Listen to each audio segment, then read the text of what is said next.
Hello Anil Kumar Bachu గారు, welcome to social post. Thank you Niha. Yes sir, ఈరోజు ఏదైతే ఇరాన్ అండ్ యూఎస్ ఏదైతే డీల్ అనేది ఈరోజు ఫైనలైజ్ అయిపోయింది. సో దీనిపైన ఈరోజు మార్కెట్స్ ఎలా రియాక్ట్ అవబోతున్నాయి? మెయిన్ ఈ డీల్ అయితే క్రూడ్ ఆయిల్ ప్రైస్ అనేది మనకు చాలా ఇంపార్టెంట్.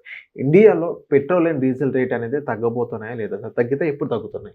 Very good question. ఇవాళ పొద్దున ఆల్రెడీ ట్రంప్, ఇరాన్, యుఎస్ మధ్యలో డీల్ ఏది జరిగిందో, ఇప్పుడు దాన్ని అఫీషియల్ డీల్ ప్రాబ్లీ ఫ్రైడే కూడా అవ్వచ్చు. ఇది వర్చువల్గా అయింది. అటు ఇరాన్ ప్రధానమంత్రి కూడా వాళ్ళు కూడా ఒప్పేసుకున్నారు. వాళ్ళ టీవీ ఛానల్ కూడా జరిగింది. కాబట్టి ఇది 60 రోజులు టెంపరీగా ఫర్దర్ పర్మనెంట్ డీల్ కోసం ఒక 60 days పీస్ డీల్, అంటే యుద్ధం అయితే ఇప్పటికైతే ముగిసింది. అమెరికా ఇరాన్ మధ్యలో అఫీషియల్గా ముగిసింది. సో ఇలాంటి పరిస్థితుల్లో ఏంటంటే ఆల్రెడీ క్రూడ్ ఆయిల్ ఇది జరుగుతుంది అని ఫ్యూ డేస్ నుంచి డిస్కషన్ అవుతుంది. కాబట్టి $100 దగ్గరలో ఉన్న క్రూడ్ ఆయిల్ 80 వరకు నిన్న మొన్నటి వరకు వచ్చేసింది. ఇవాళ ఆల్రెడీ ఇప్పుడు 75 కిందికి కూడా వచ్చేసింది. అండ్ ఈవెన్ బ్రెంట్ క్రూడ్ కూడా 80కి బిలో వచ్చేసి 77, 78కి వచ్చేసింది. సో మార్కెట్స్ ఎక్స్పెక్ట్ ఏం చేస్తున్నాయంటే, ఒకటి ఇవాళ రేపట్లో ఫుల్ ఫ్లెడ్జ్గా హార్ముజ్ జలసంధి ఏదైతుందో ఓపెన్ అవుతోంది. అక్కడ స్టక్ అయిన షిప్స్ కూడా స్టార్ట్ అయిపోతాయి, వర్క్ అవుతాయి.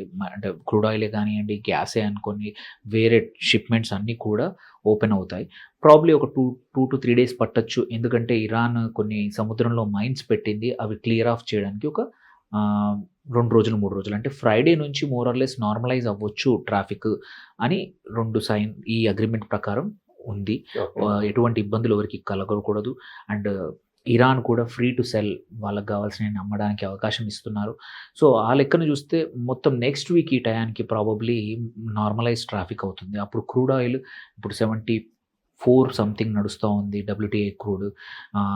ఇది ఈ లాస్ట్ 4-6 అవర్స్లోనే ఆల్రెడీ క్రూడ్ ఒక 5% వరకు పడిపోయింది. ఫ్యూ డేస్ నుంచి ఆల్రెడీ 10%, 13% కన్నా ఎక్కువనే పడిపోయింది క్రూడ్. సో దాన్ని మనం ఆల్రెడీ మార్కెట్స్ కూడా ప్రైజింగ్ చేస్తూ ఉన్నాయి. ఒక 1 week 10 days కన్నా చూసుకుంటే ఇవాళ ఆల్రెడీ ఒక 1000 పాయింట్ల వరకు మొత్తానికి పెరిగి ఇప్పుడు 24,000 నిన్న క్రాస్ అయింది. సో ఈ గుడ్ న్యూస్తో ఏషియన్ మార్కెట్స్ బాగా పర్ఫామ్ చేశాయి. మన మార్కెట్ కూడా పాజిటివ్గా ఓపెన్ అయ్యాయి. బట్ సమ్హౌ ఏంటంటే కొంచెం ప్రాఫిట్ బుకింగ్ నడుస్తూ ఉంది మార్కెట్లో. అందుకోసం ఇప్పుడు కొంచెం టెంపరీగా నెగిటివ్ ఉన్నా కానీ, but going forward crude oil prices పడిపోతే they are quite a few things going to impact. Reason ఏంటి, మనం నియర్లీ $120 బిలియన్ నెట్ ఇంపోర్ట్ చేసుకుంటాం యాన్యువల్లీ క్రూడ్ ఆయిల్ ఉత్పత్తులు కూడా.